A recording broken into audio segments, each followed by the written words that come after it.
Hello, I'm Nicole Sutton. I'm here to present text visualization and close reading for journalism with Storyfire on behalf of Fanny Chevalier and Anastasia Bezerianos. At times, interesting datasets come in the form of unstructured text.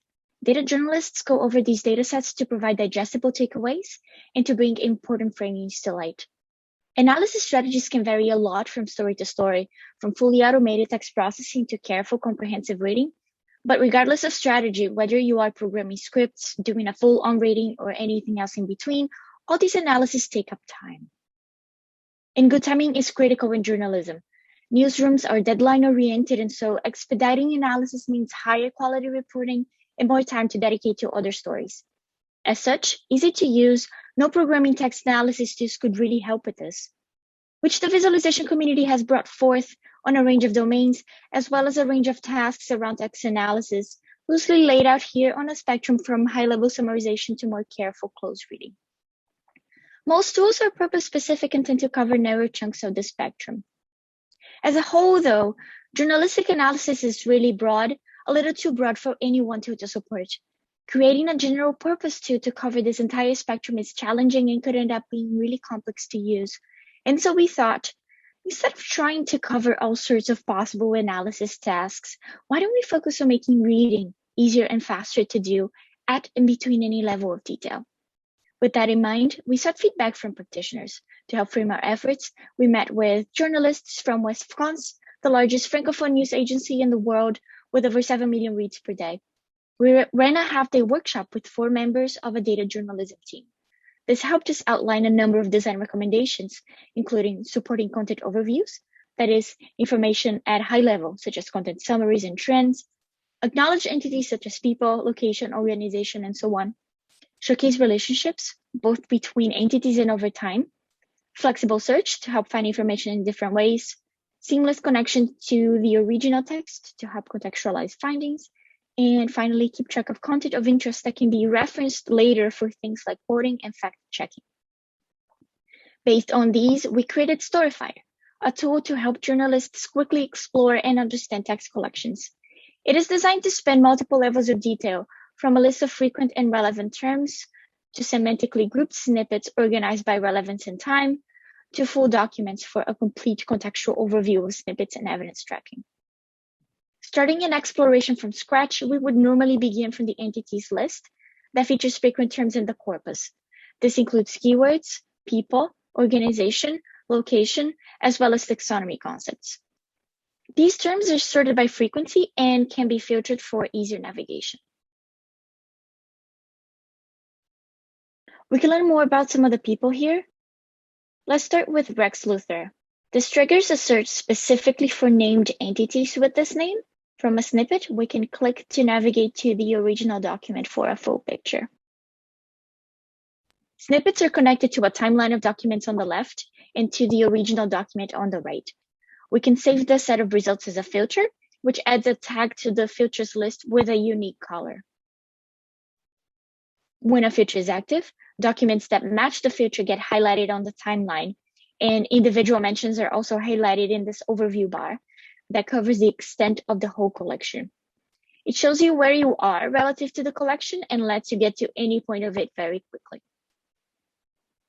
We can keep doing additional searches. Let's look for alternative mentions of Rex Luthor, who seems to be the mayor of Alderwood. When documents match both the search and the active filter, we see an overlap on document glyphs. We can add the new snippets to the blue filter since they refer to the same person.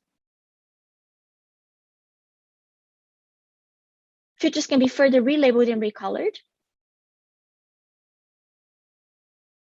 Beyond entity and keyword searches, we can do taxonomy searches, which are about searching for a semantic concept to retrieve other related concepts under different names.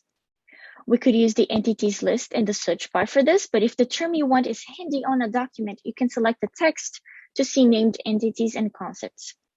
If we select disease here, we get mentions of the word disease as well as other terms like complications, dose, and cancer. Finally, we can also keep track of passages of interest. From the snippets panel, snippets can be upvoted and thus sent to the top of the list, or downvoted if it's something irrelevant that should be out of the way. We can also write notes for later reference. And we can also select text from a document and upvote directly from there. Upvoted and downvoted segments show up on the overview bar as these green and red little markers that can be easily accessed. To evaluate Storyfire, we went back to our collaborator at West France and discussed where our tool could be made useful. At the time, which was early 2019, France was going through the height of the Gilets Jaunes movement, with large weekly attended protests pressing for changes on social and fiscal justice. In response to these, the government kickstarted a grand national debate, an opportunity for the French people to provide feedback on 4 topics of governance. Among the discussion formats they used, one was an online questionnaire, and the data journalist was interested in the ecological transition responses to said questionnaire. He chose 3 open-ended questions to focus on. What are you doing today to protect the environment? What would be the simplest, most viable solutions to help change your behavior? And any other points on ecological transition you would like to share. The subset amounted to a total of 195,000 responses, analyzed by the journalist in a span of 2 days with Storyfire. This led to a published story where Storyfire was very kindly acknowledged for its support. And after this publication, we followed up with the data journalist to discuss his process, pros and cons of the approach, and suggestions for improvement. Overall, he was pretty happy with what he was able to achieve. While finding topics of interest was still a bit of a challenge, the tool offered good starting points to the exploration. From the list of entities, he found terms like recycle and waste that guided him to find citizen-driven actions not covered in structured parts of the questionnaire, like eating less meat, buying less clothes, and so on.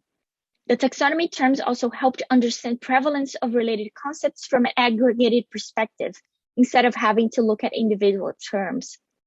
He said he would not have been able to uncover these many starting points in 2 days with his usual programming-based tools. The tool also helped with serendipitous findings.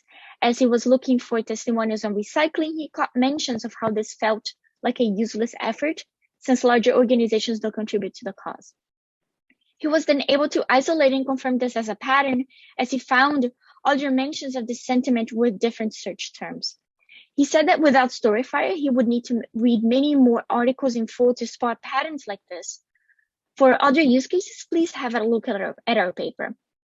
So what we take away from all this is that Storyfire showed how a design focused on supporting reading at different levels of detail can be useful to text analysis, and how it emerged as a good trade-off between the range of analytical tasks versus time to insight, all within an easy-to-use one-screen interface.